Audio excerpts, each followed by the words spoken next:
은혜로우신 하나님 감사합니다. 오늘도 우리를 죽기까지 사랑하여 주셔서 우리를 자녀 삼으시고 하나님의 복된 이 자리에 우리를 불러주신 은혜에 너무나도 감사드립니다. 아버지 하나님, 날마다 우리가 주님을 기억하며 주님의 말씀을 묵상하여 하나님 뜻대로 살아가고자 그렇게 다짐하고 헌신하는 하나님의 신실한 믿음의 백성 우리 모두가 될 수 있게 하여 주시옵소서. 거룩하신 주님, 우리가 이 사순절을 보내며 다시금 더욱더 깊이 주님이 우리를 향하신 그 사랑과 은혜 우리가 묵상할 수 있게 하여 주시고, 우리가 주님의 그 뜻과 그 사랑과 은혜를 우리가 가슴 깊이 새겨 그 말씀 뜻대로 실천하며 사랑을 전하며 주님의 복음을 땅끝까지 그렇게 전파하며 살아가는 주님의 믿음의 백성 우리 모두가 될 수 있게 하여 주시옵소서. 그래서 우리가 주님이 원하시는 참 경건에 이르며 하나님이 기뻐 받으시는 복된 그러한 거룩한 성도로 날마다 세워지는 우리 귀한 모든 성도 되게 하여 주시옵소서. 아버지 하나님, 이 시간에 주님의 말씀으로 나아갑니다. 주님, 이 말씀 가운데 임하여 주시고 성령님 역사하여 주셔서 우리가 주님이 주시는 그 말씀에 감동되어 주님 말씀 뜻대로 살아가고자 그렇게 노력하는 우리 귀한 모든 성도 되게 하여 주시옵소서. 이 시간 주님께서 크신 은혜로 우리에게 말씀을 더하여 주실 줄 믿사오며 우리를 사랑하여 주신 예수 그리스도의 이름으로 감사하며 기도드립니다. 아멘. 3월 16일 토요일자 말씀 묵상집 21쪽에 우리 시편 말씀을 이틀 동안 읽었기 때문에 하박국 말씀과 요한복음 말씀 우리 두 말씀으로 함께 교독하겠습니다. 먼저 21쪽에 하박국 말씀 3장 우리 2절부터 13절까지 하박국 3장 2절에서 13절 한 절씩 교독하겠습니다. 여호와여, 내가 주께 대한 소문을 듣고 놀랐나이다. 여호와여, 주는 주의 일을 이 수년 내에 부응하게 하옵소서. 이 수년 내에 나타내시옵소서. 진노 중에라도 긍휼을 잃지 마옵소서.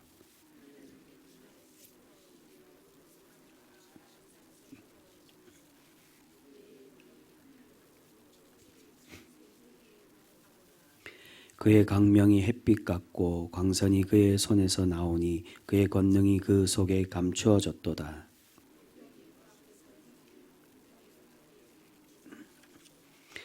그가 서신즉 땅이 진동하며 그가 보신즉 여러 나라가 전율하며 영원한 산이 무너지며 무궁한 작은 산이 엎드려지나니 그의 행하심이 예로부터 그러하시도다.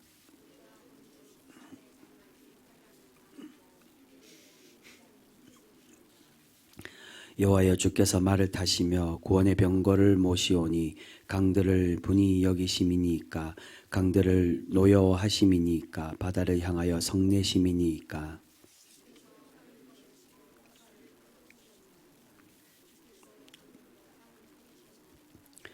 산들이 주를 보고 흔들리며 창수가 넘치고 바다가 소리를 지르며 손을 높이 들었나이다.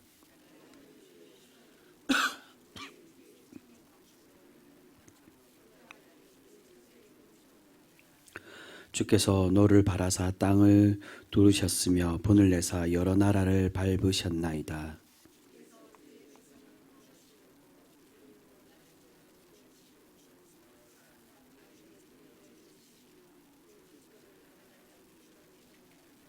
아멘. 요한복음 12장의 말씀입니다. 1절부터 11절까지 말씀 교독하겠습니다. 유월절 엿새 전에 예수께서 베다니에 이르시니 이곳은 예수께서 죽은 자 가운데서 살리신 나사로가 있는 곳이라.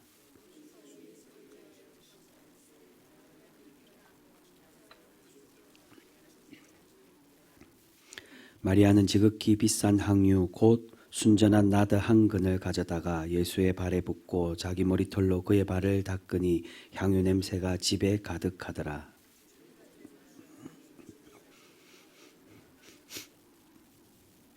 이 향유를 어찌하여 300데나리온에 팔아 가난한 자들에게 주지 아니하였느냐 하니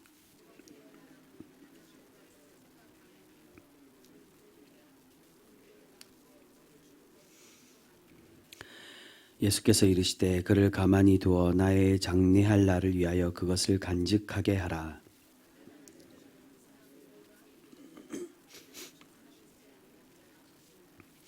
유대인의 큰 무리가 예수께서 여기 계신 줄을 알고 오니 이는 예수만 보기 위함이 아니요 죽은 자 가운데서 살리신 나사로도 보려 함이러라. 같이 읽겠습니다. 나사로 때문에 많은 유대인이 가서 예수를 믿음이러라. 아멘.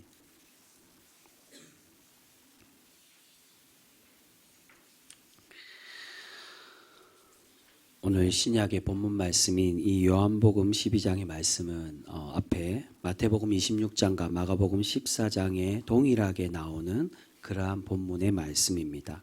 오늘 본문에서는 나사로의 누이인 마리아가 예수님께 향유를 부어서 예수님의 죽으심을 준비하고 있는 그러한 본문의 내용으로 이루어져 있습니다. 다른 본문에서는 이 여인을 그냥 여자, 그냥 여인으로 그렇게 표현하지만 오늘 요한복음에서만 이 여인이 나사로의 누이 마리아라고 그렇게 밝히고 있습니다. 그리고 예수님과 함께 식사하고 있는 이 집은 나사로의 집이 아니라 나병에 걸린 시몬의 집에서 예수님은 그렇게 식사를 하고 계십니다. 그런데 이 집에서 마리아는 예수님께서 곧 죽으실 것을 대비하여서 비싼 향유를 그의 발에 붓고 있습니다. 이렇게 향유를 몸에 바르는 것은 죽은 사람에게 장사를 지낼 때 하는 그러한 행위라고 그렇게 이야기하고 있습니다. 지금 마리아는 바로 예수님의 죽으실 것을 미리 알고 예언적 행위를 그렇게 하고 있다라고 주석은 그렇게 설명을 하고 있습니다. 왜 예언적 행위입니까? 많은 제자들이 예수님의 그러한 죽으심과 부활하실 것을 이미 들었지만 그 누구도 예수님의 그 죽으심을 예비하고 있지는 않지만 이 여인 이 마리아만이 예수님의 죽으심을 기억하고 기념하여 예수님의 그 장례를 위하여 슬퍼하며 그렇게 행동하는 이 행위로 이 마리아의 행위가 바로 예언적 행위라고 그렇게 설명을 하고 있습니다. 분명히 마리아 또한 예수님께서 이미 말씀해 주셨던 그 말씀을 기억하여 행동한 것이 분명하겠지만 그러나 마리아의 이 행동 자체가 그 누구도 하지 못했던 바로 예수님의 그 희생을 기념을 하고 있습니다. 아무튼 이런 마리아의 헌신 때문에 어떤 문제가 생깁니까? 다른 본문에서는 그저 제자들로만 그렇게 설명하지만 오늘 본문에서는 그 제자들 중에 특별히 가룟 유다가 마리아의 이 행동에 대해서 책망을 하고 있는 것을 보게 됩니다. 이 향유가 300데나리온이나 되는 비싼 그러한 향유였기 때문에 이것을 가난한 사람들에게 주지 않고 이렇게 예수님께 바르는 것을 낭비하는 것을 허비하는 것으로 그렇게 여기며 마리아를 책망을 하고 있습니다. 당시에 노동자의 하루 품삯이 한 데나리온이기 때문에 300데나리온이라면 그 노동자의 1년치 월급에 해당하는 아주 값비싼 그러한 돈이라고 할 수 있습니다. 근데 오늘 본문에서는 이런 가룟 유다의 의도가 어떠했다라고 설명합니까? 6절에 보시면 그가 정말로 가난한 사람들을 생각한 것이 아니라 돈에 대한 욕심 때문에 그렇게 이 가룟 유다가 이야기하는 것이라고 그렇게 설명을 해주고 있습니다. 이 말은 그렇기에 가룟 유다의 이 행동은 정당하지 않다라고 설명해 주고 있는 것입니다.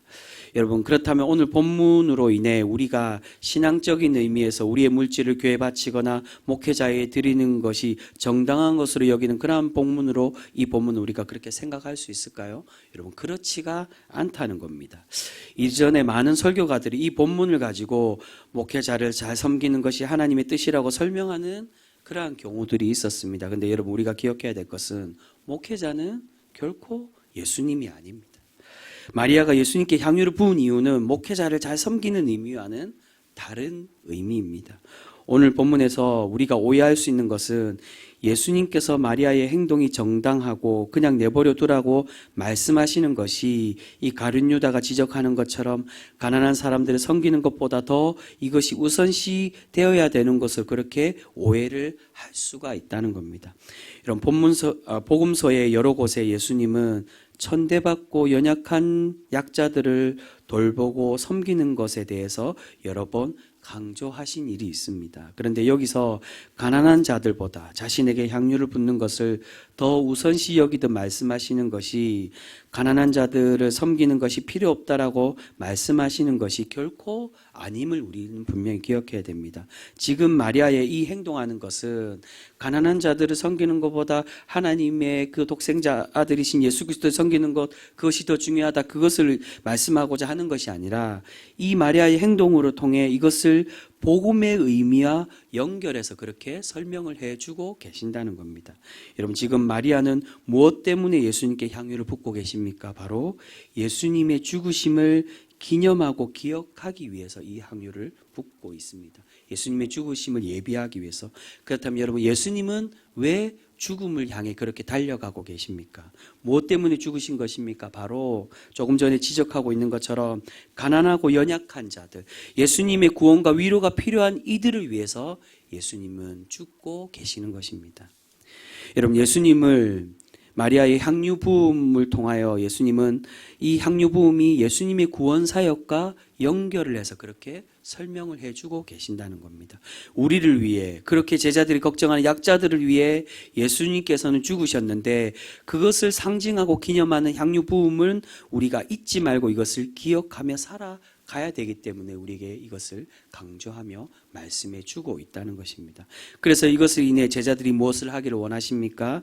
예수님의 희생과 죽으심을 기억하여서 이제는 제자들인 너희가 예수님의 희생과 사랑을 전하며 그렇게 살아가라고 말씀해 주고 있는 것입니다. 이 여인이 기념하고 있는 것처럼 이것이 단순히 허비화하는 것이고 그렇게 나를 위해서, 사람을 위해서, 하나님의 아들을 위해서 그렇게 드려지는 그것으로 끝나는 것이 아니라 주님의 그 희생과 사랑을 이 여인이 기억하고 있는 것처럼 너희 또한 이것을 이어받아 그것을 전하며 살아가는 사람이 되어라는 것을 말씀해 주고 있습니다. 그래서 8절에 예수님께서 그렇게 말씀하고 계십니다. 오늘 8절 말씀 우리 다시 한번 더 같이 한번 읽어보도록 하겠습니다. 8절 말씀 같이 읽습니다.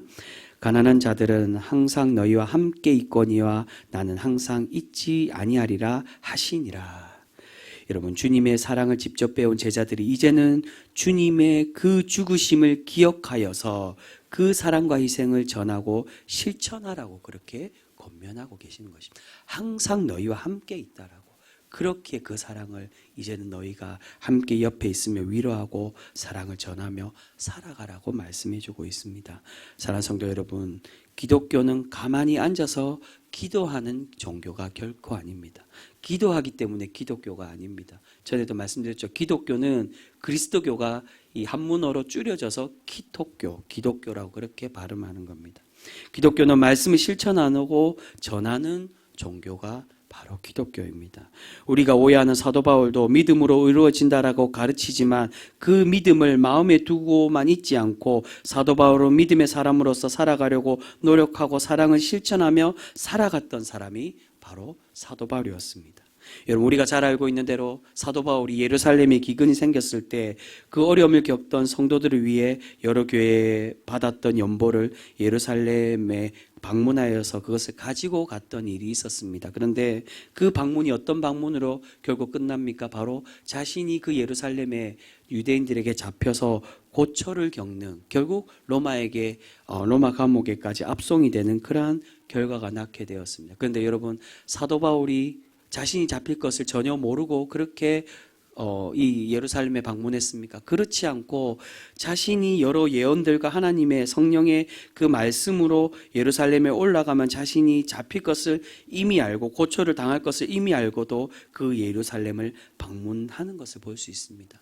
여러분, 왜 사도 바울은 자신이 잡힐 것을 알면서도 예루살렘에 그렇게 가고 있습니까? 그것은 그리스도를 향한 열정과 예수님의 사랑을 몸소 전하는 그 믿음 때문에 예루살렘을 방문을 하고 있는 것입니다. 사도 바울은 결코 입으로만 사랑을 말하지 않고 마음으로만 믿음을 외친 것이 아니라 신앙인의 모습으로 행동하고 실천하며 살아갔던 사람이 바로 사도 바울이었다라고 말할 수 있습니다. 사랑하는 성도 여러분, 우리가 주님의 그 죽으심을 기념하는 이유는 우리를 그렇게 죽기까지 사랑하셨던 희생을 우리 또한 배우고 우리가 그 십자가를 주님의 그 희생의 사랑을 전하고 실천하기 위하여 매년 주님의 그 희생을 기념하고 기억하는 것인 줄 믿습니다. 여러분, 그것이 진정한 사순절의 의미이고 주님을 기념하는 참된 모습인 줄 믿습니다. 단순히 금식하고 괴로운 표정을 짓고 자신의 몸을 괴롭게 하는 게 경건한 모습이 아니라 주님의 그 희생을 쫓아 살아가는 것이 진정한 경건의 모습인 줄 믿습니다. 여러분, 예수님께서 최후의 만찬 때 어떻게 말씀하십니까? 이 포도주와 빵이 나의 몸이고 나의 피이니 너희가 이것을 나누고 또한 너희가 이것을 기념하라라고 그렇게 말씀해 주고 있습니다. 이 빵과 포도주를 나누고 기념하라는 의미가 무엇입니까? 이 빵과 포도주를 너희가 나누라. 그것이 아니라 이 빵과 포도주가 무엇을 의미합니까? 주님의 피 흘리심과 주님의 몸을 내어놓으시고 찢기신 주님의 그 희생의 사랑, 그것을 기념하라는 것입니다. 빵을 나누고 먹을 것을 나누고 마실 것을 포도주를 나누라는 게 아니라 주님의 그 희생의 정신, 그 사랑, 그것을 너희가 몸소 나누며 기념하라고, 그것을 기억하는 것이 사순절의 의미고 주님의 희생의 의미인 것입니다. 여러분, 오늘 주님께서 제자들에게, 우리에게 그렇게 제자된 우리에게 명령하고 계십니다. 가난한 자들이 우리와 항상 함께 있다라고 그렇게 말씀해 주십니다. 여러분, 우리가 주님의 그 주신 사명을 기억하고 가만히 앉아있고 가만히 있는 신앙이 아니라 살아 역사하시는 주님의 그 사랑을 전하며 실천하며 살아가는 신실한 성도, 거룩한 성도, 믿음의 백성 우리 모두가 되실 수 있기를 소망합니다. 우리가 그러한 신앙인이 될 때 우리를 더욱 복되고 아름다운 신앙인으로 우리를 그렇게 세워가 주실 줄 믿습니다. 우리가 그러한 은혜로 살아가는 그러한 거룩한 성도 우리 모두가 되실 수 있기를 주님의 이름으로 축복합니다. 기도하겠습니다.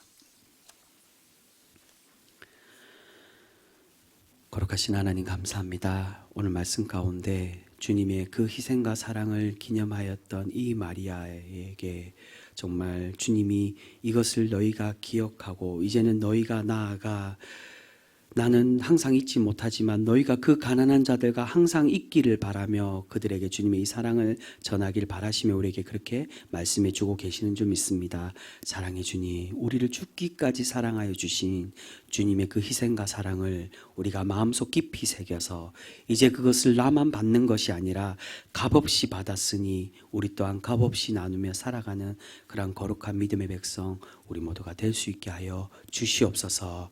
그러한 섬김의 삶으로 우리가 살아갈 때 우리가 참 경건에 이르는 믿음의 백성, 하나님께 칭찬받는 그러한 거룩한 복된 백성 우리 모두가 되어질 줄 믿습니다. 사랑해 주님, 오늘 주님께 나와 우리의 가진 마음에 가진 우리 삶에 있는 문제들을 가지고 기도하는 많은 주님의 믿음의 백성들이 있습니다. 주님, 그 기도의 제목 기억하여 주시고 그 기도의 손 하나하나 헤아려 주셔서 우리 뜻대로가 아니라 하나님 뜻대로 그 모든 문제들이 해결되고 우리의 기도 제목들이 이루어지는 놀라운 역사와 은혜가 있게 하여 주시옵소서. 특별히 우리 교우들 가운데 육체의 고통으로, 건강의 문제로 신음하고 어려워하고 있는 그러한 지체들이 있습니다. 주님, 찾아가 주시고 그들을 위하여 희생하시고 사랑하여 주시고 낮은 자리에 내려오신 주님의 그 사랑을 우리가 기억하여서 우리 또한 그들을 위하여 함께 기도하며 함께 섬김으로 주님의 회복의 놀라운 기적을 함께 경험하는 우리 귀한 믿음의 교우들 모두가 될 수 있게 하여 주시옵소서. 또한 가정의 어려움, 물질의 어려움을 겪는 이들이 있습니다. 주님, 위로하여 주시고 회복시켜 주셔서 언제나 주님이 채우시고 갚으시는 그러한 놀라운 하나님의 역사하심을 날마다 경험하는 우리 귀한 믿음의 교우들 모두가 될 수 있게 하여 주시옵소서. 사랑의 주님, 오늘 하루도 그렇게 주님의 말씀을 붙들고 주님 말씀 뜻대로 살아가 하나님과 동행하는 우리 귀한 복된 모든 성도 되게 하여 주시옵소서. 그러한 은혜 오늘 하루도 우리에게 충만히 내려 주실 줄 믿사오며 우리를 사랑하여 주시는 우리 주 예수 그리스도의 이름으로 감사하며 기도드립니다. 아멘.